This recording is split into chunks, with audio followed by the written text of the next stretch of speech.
پھر میں جب امام شافعی رحمہ اللہ کے شاگردوں پر نگاہ ڈالتا ہوں پھر حیرت اور بڑھ جاتی ہے کہ ان شاگردوں میں ایک شاگرد ہے وہ بھی یتیم تھا. اللہ، آپ غور کریں، وہ بھی یتیم تھا.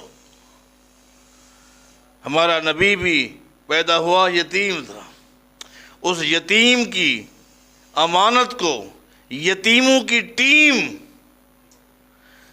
اللہ کی توفیق کے بعد اپنی ماؤں کی کوششوں سے کس طرح پھیلا رہی ہے.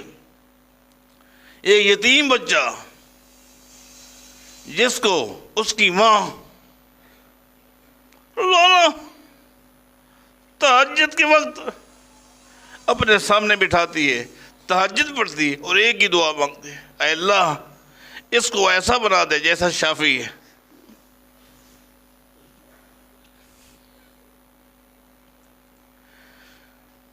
اللہ اکبر. یہ کون ہے؟ امام اہل سنہ احمد بن حنبل رحمہ اللہ. یہ بھی یتیم تھے، شاگرد تھے امام شافعی کے.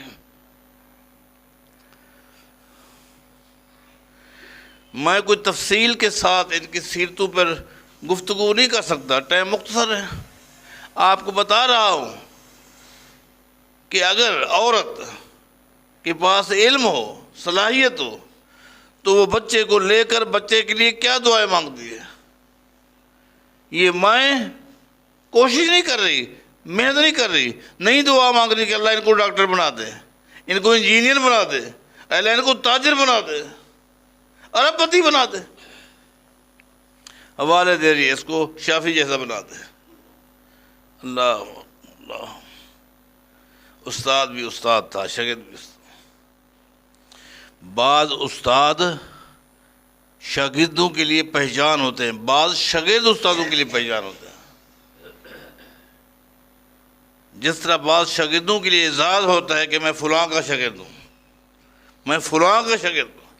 بعض اساتذہ کے لیے اعزاز ہوتا ہے کہ فلاں بھی میرا شاگرد ہے، فلاں بھی میرا شاگرد ہے.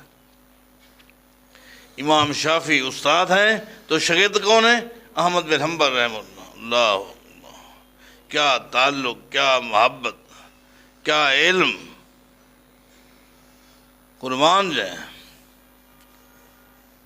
امام ابن قتیبہ رحمہ اللہ فرمایا کرتے تھے، یہ 3 صدی کے امام ہیں.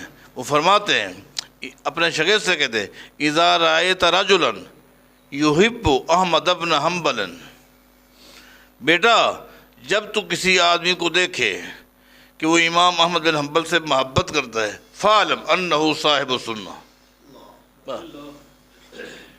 اس کے اہل حدیث ہونے کے لیے، اہل سنت ہونے کے لیے یہ بہترین پہچان ہے کہ وہ امام احمد بن حنبل سے محبت کرتا ہے. اللہ اللہ، اندازہ لگا. یہ ایک اعزاز تھوڑا ہے. امام ابو مصر الفسانی کے بارے الغسانی کے بارے آپ نے سنا ہوگا. یہ وہ امام ہے، وہ محدث ہے جس کی ایک چاہت تھی کہ زمین کی پشت پر جتنے محدثین ہیں میں سب سے ملاقات کروں گا. طبقات بھی پڑھیں آپ، سیر بھی پڑھیں امام ذہبی کی. اس بندے نے سواری خرید کر کے پوری زمین کا چکر لگایا تھا، پوری زمین کا. واپسی پر جب ان سے پوچھا گیا، آپ ایک سوال کا جواب دیں، تعرف من یحفظ علی ہذہ الامت امر دینہا. آپ یہ بتائیں زمین کی پشت پر جتنے علماء اور محدثین رہتے ہیں آپ نے سب سے ملاقات کر لی، یہ بتائیں ان سب میں نبی علیہ السلام کی سیرت کا سب سے بڑا چوکیدار کون ہے؟ سب سے بڑا محافظ کون ہے؟ اس نے کہا شاب فی ناحیت المشرق، مشرقی کنارے کے اندر ایک نوجوان سے میری ملاقات ہوئی، اس کے پاس بیٹھا، اس کا منہج، اس کی فکر، اس کا علم نوٹ کیا. میں سمجھتا ہوں اس وقت زمین کی پشت پہ سب سے بڑا شریعت کا چوکیدار وہ ہے. کیا نام ہے؟ کہا اس کا نام احمد بن حنبل ہے. یہ شاگرد آپ دیکھیں، امام احمد بن حنبل کے رحمہ اللہ کے دو شاگردوں کا ذکر میں آپ کے سامنے کرتا ہوں، دونوں یتیم تھے وہ بھی۔ اللہ اللہ، اب حیران ہوں، سب کی تربیت ان کی ماؤں نے کی ہے، پڑھایا ہے، محنتیں کی۔ ایک ہے امام ابو زرع رحمہ اللہ، اللہ، یہ رائے کے رہنے والے ہیں، یتیم پیدا ہوئے، ان کی ماں کی محنت دیکھے، وہاں سے بغداد میں امام احمد بن حنبل سے پڑھانے کے لیے لے کر آئی۔ آپ دیکھیں، اور اس بچے نے بھی پڑھنے کا حق ادا کیا، حق ادا کیا۔ اللہ کیا حق ادا کیا، سبحان اللہ۔ آپ نے خود دیکھا یہ شاگرد ہیں کن کے؟ امام احمد بن حنبل رحمہ اللہ کے۔ دو زانوں بیٹھ کر کس طرح علم حاصل کیا، کیا اللہ پاک نے صلاحیت دی، کیا اللہ تعالیٰ نے ان کو حافظہ دیا۔ حتیٰ کہ ایک وقت ایسا بھی آیا کہ جب امام ابو زرع رحمہ اللہ کے ایک شاگرد نے مجلس میں بیٹھ کر کہہ دیا تھا، اگر میرے شیخ کو بعض روایتوں میں 1 لاکھ آتا ہے، امام ذہبی نے 2 لاکھ کا ذکر کیا ہے، ذہبی نے، کہ اگر میرے شیخ امام ابو زرع کو 2 لاکھ حدیثیں زبانی یاد نہ ہوں تو میری بیوی کو طلاق ہے۔ 2 لاکھ حدیثیں زبانی یاد نہ ہوں تو میری بیوی کو طلاق ہے۔ وہ کہتے ہیں کہ پھر میرے دل میں خیال آیا، معلوم تو کروں، شیخ سے رابطہ تو کروں، ہو سکتا ہے کہ 2 لاکھ حدیثیں ان کو زبانی یاد نہ ہوں، کم ہوں، بیوی کو طلاق ہوئی یا نہ ہوئی۔ رابطہ کیا، شیخ سے ملاقات کی، بات کہی۔ امام ابو زرع رحمہ اللہ نے فرمایا، امسک علیک زوجتک فی حبالک، تیری بیوی کو طلاق نہیں ہوئی۔ اس لیے احفظو 200,000 حدیث کما یحفظ الانسان قل هو اللہ احد۔ کہا کہ بیٹا میرے سینے میں 2 لاکھ حدیثیں ایسی ہیں جیسے ایک عام مسلمان کے سینے میں سورہ اخلاص ہوتی ہے۔ اتنا بڑا حافظ بن گیا۔ استحضار، امام ذہبی نے لکھا ہے، استحضار تو اتنا تھا کہ جب آخری وقت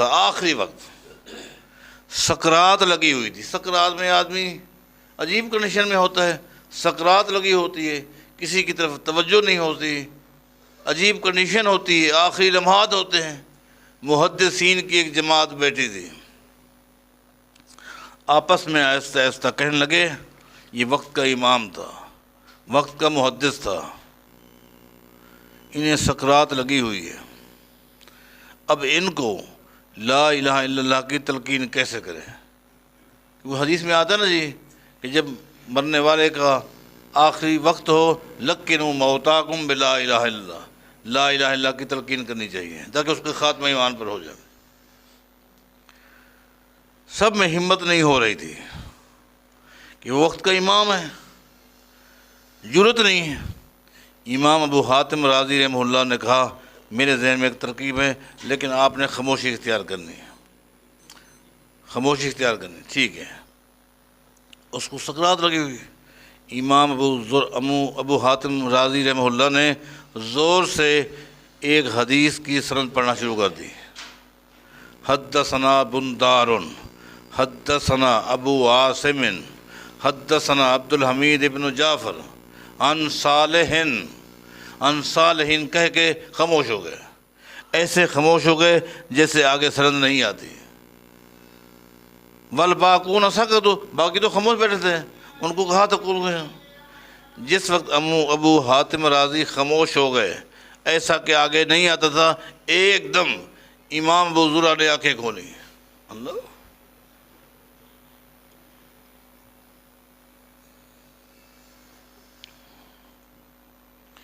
آنکھیں کھولی اور کہا، ان کثیر ابن مرہ عن معاذ بن جبل قال قال رسول اللہ صلی اللہ علیہ وسلم من کان آخر کلامہ لا الہ الا اللہ دخل الجنہ وتوفی۔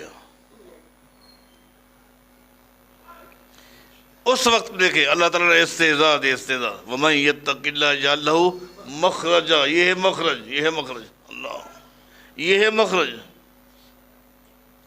سند کو آگے چلایا، متن پڑھ کے سنا دی، بس متن کے آخری کلمات تھے آخری ہفتہ کہ روح قبض ہو گئی۔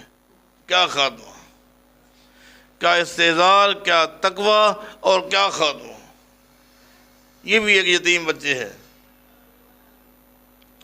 امام احمد بن حنبل کے شاگردوں میں سے ایک اور شاگرد جس کو آپ نے تفصیل کے ساتھ سمجھا ہے وہ امام بخاری ہے، وہ بھی